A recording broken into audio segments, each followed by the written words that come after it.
Well, hello and welcome to Hilton Head Fishing Adventures. My name is Captain Charlie Beeden, and today we're going to talk a little bit about how to choose a trolling motor. There's a lot of different styles and models of trolling motors on the market today, and we're going to talk a little bit about some of the features of these trolling motors that'll help you, one, in your fishing endeavors, and two, I also want to make sure that you're going to be able to choose a trolling motor that will properly fit your boats so that you can get it right on the first shot. So let's go ahead and get started. Alright guys, one of the first considerations that you want to make whenever you're choosing a trolling motor is, do you want to get a fresh or saltwater trolling motor? This is pretty straightforward. If you fish in freshwater, you'd want to get a freshwater trolling motor. If you're fishing in saltwater, you want to get a saltwater trolling motor. Main reason being, especially for the saltwater, is that you're going to get saltwater components such as stainless steel and composites and so forth, so your trolling motor won't rust out on you. Next, let's take a look and see what the differences are between a transom mount and a bow mount trolling motor. Okay guys, another factor that we're going to want to consider is whether or not to go with a transom mount or a bow mount trolling motor. Transom mount trolling motors are those that you're going to find on the back of the boat. We generally put these on smaller boats such as John boats or bass buggies, something of that nature, and you may even use the transom mount trolling motor for your primary propulsion. Say maybe you want to motor that boat around a pond or a small lake. On most of your fishing boats, you're going to find the bow mount trolling motors. These are the motors that you would find on, say, a bass boat, a flats boat, or a bay boat. Next, let's go ahead and take a look at the control of the trolling motor. Do we want to go with a hand control, a foot control, or a wireless control trolling motor? Okay guys, the control of the trolling motor is really based on personal preference. With the hand controlled trolling motor, that's one that you're going to use your hand to maneuver it. The foot controlled trolling motor, you would use a foot pedal to control it, and a wirelessly controlled trolling motor, you would use a remote control. There are advantages to each. With the tiller style or the hand controlled trolling motor, one of the advantages, it's going to cost a little bit less. Two, it has less moving parts. In my opinion, there you're going to have less things to break or to go wrong with the trolling motor. And then finally, and the most important with the tiller style, is it's very responsive. You can turn the trolling motor very quickly to move the boat out of harm's way or to make a turn, because there's not a lot of moving parts and gears and so forth to get the trolling motor to move. The big disadvantage to that tiller style though is that it takes your hands off of your fishing gear because you constantly have to grab your trolling motor to maneuver it. That's where a foot controlled trolling motor comes in really nice, this foot pedal. You're going to be operating the trolling motor with your feet, and therefore you can constantly or you can continuously stay on the fish. And then the wireless remote is really nice. I really like this feature on the trolling motors because you could drive the trolling motor from anywhere on the boat.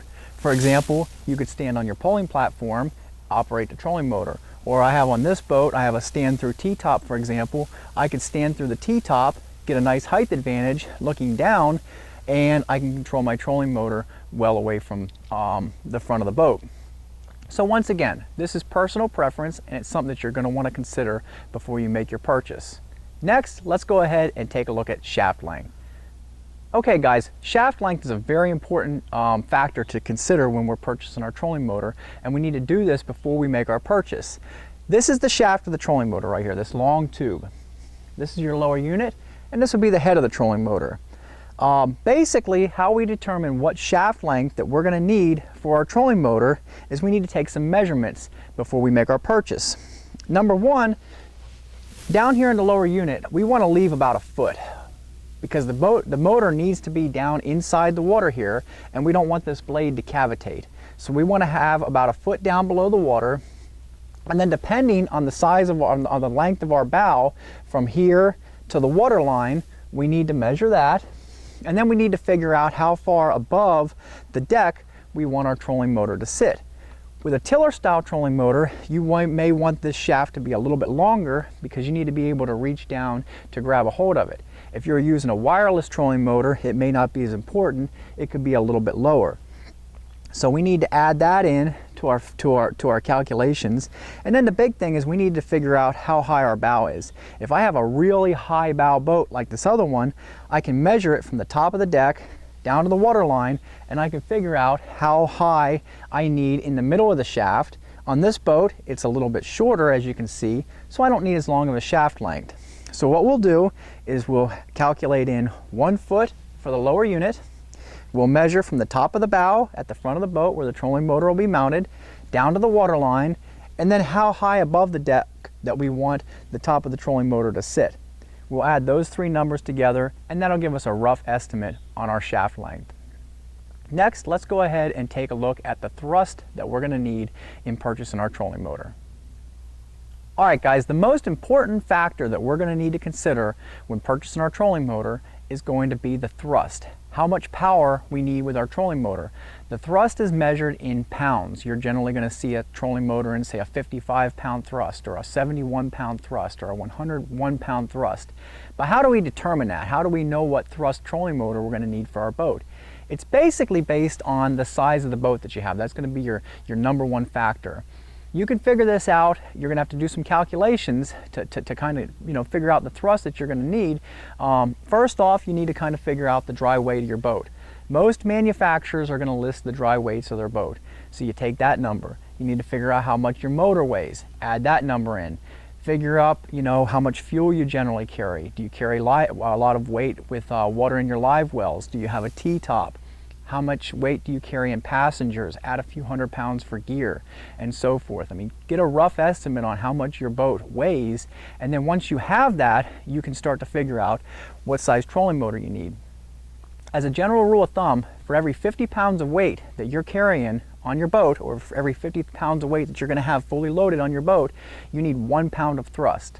So for example, if I figured up through my calculations that I have a 3,000 pound boat, 3,000 divided by 50 would give me 60. 60 would tell me that I need a minimum of a 60-pound thrust trolling motor. You could probably get away with, say, a 55-pound thrust trolling motor, which is what I have on this boat, but it would more than likely be a little bit powered. In that case, I would likely go up to the 71-pound thrust trolling motor, because you also have to take into other considerations such as wind and current. You're going to want that extra power so that you're not constantly running the trolling motor on high. So the big things there, kind of calculate what size boat you have, the amount of weight that you're going to carry, and then you can figure up what size trolling motor you're going to need for your boat. Next, we're going to take a quick look at the voltage of the different trolling motors. All right, guys, as far as voltage goes, you're either going to have a 12, 24, or 36 volt system. In most cases, you don't have a lot of choice as to what system you put on your boat. That's going to be determined by the size of the boat and the amount of thrust of the trolling motor that you're putting on the boat. Larger thrust trolling motors are going to be the higher voltage. The smaller thrust trolling motors are going to be lower voltage. For example, the 12 volt, this boat right here, I have a 12 volt system. It's a 55 pound thrust. This boat here is a 71 pound thrust with a 24 volt system. And then larger boats, say 101 pound thrust, you may have a 36 volt system. Basically speaking, 12 volt, you have to carry 1 battery. 24 volt, you have to carry 2 batteries. 36 volt, you have to carry 3 batteries. So in a lot of cases, it comes down to a weight issue and just having to carry more gear. Another consideration that we may make whenever we're purchasing a trolling motor, and this comes down to personal preference, is whether we're going to go with one of the newer trolling motors with the GPS features. These GPS features are nice. You can actually train your trolling motors to work specific pieces of shoreline. They'll do it automatically for you. They've got GPS lock features on them that you can touch a button and the boat will hold in one particular place. Costs a little bit more money, but it's an option that you may want to look at when purchasing your trolling motor. Another thing that you're going to need to think about when you're looking at trolling motors is brand. For the most part, the trolling motors are very similar from brand to brand. Your two top competitors are going to be your Minn Kota and your Motor Guide. As you can see here, I carry the Motor Guides. I use the Motor Guides. Only reason being is I feel like from a commercial standpoint, being a charter boat, these are a little bit more heavy duty, and that's why I go with them. But all in all, for recreational use, you probably won't see a whole lot of difference between the Minn Kota or the Motor Guide. Finally, the last thing I'd like to do today is I'd like to kind of walk through these two boats because they're different style boats with different style trolling motors, and I'll show you how I chose the trolling motors to go on each one of these boats. Alright guys, for example here, I have two totally different style boats that have different needs and needed different trolling motors. So I'm going to show you guys kind of how I chose the trolling motors to go on each of these boats. Number one, I saltwater fish primarily, so I went with the saltwater trolling motors. I fish out of my boats and I didn't need the propulsion on the back, so I obviously went with the bow mount trolling motors. A consideration that I had to take whenever making my purchase for these trolling motors for these boats, whether I wanted to go with foot, tiller, or wireless control. On the flats boat, I ended up going with the tiller control trolling motor. Primary reason being is that I fish this boat in backwaters. I might come across logs, I might come across oyster bars. I wanted the responsiveness. I wanted to be able to grab that trolling motor handle very quickly to make turns. Not only that, but I wanted to keep the cost down on this boat a little bit. On this boat, I ended up going with the wireless and foot control style trolling motor. Motor Guide has a wireless foot control, so I can control this boat with the foot control up on the bow, or I like to control this boat through my T-top. I have a stand-through T-top on here, and I'd like to be able to control it wirelessly with the remote. So that's why I ended up going with that on this boat. Shaft length, as you can see here, I've got a low bow. My bow is very low to the water, so I can go with a shorter shaft length. As you can see here, I have a tall bow, so I had to go with a taller shaft length. Thrust. This boat here, fully loaded, I'm in at about maybe 1,700 pounds. I was able to get away with the 55-pound thrust trolling motor. This boat here, I'm in a little bit of over 3,000 pounds. I had no choice. I had to go to the higher trolling motor. I went with the 71-pound thrust. So that's kind of how I made the decisions to choose the different trolling motors for my boats. There's other factors that you guys are probably going to want to consider whenever purchasing a trolling motor for your boat, but these are the main things that you want to look at. This should get you started. I hope that you guys have enjoyed this video. I hope that you've gotten something out of it. I appreciate it, and I thank you all for watching, and until next time, catch 'em up.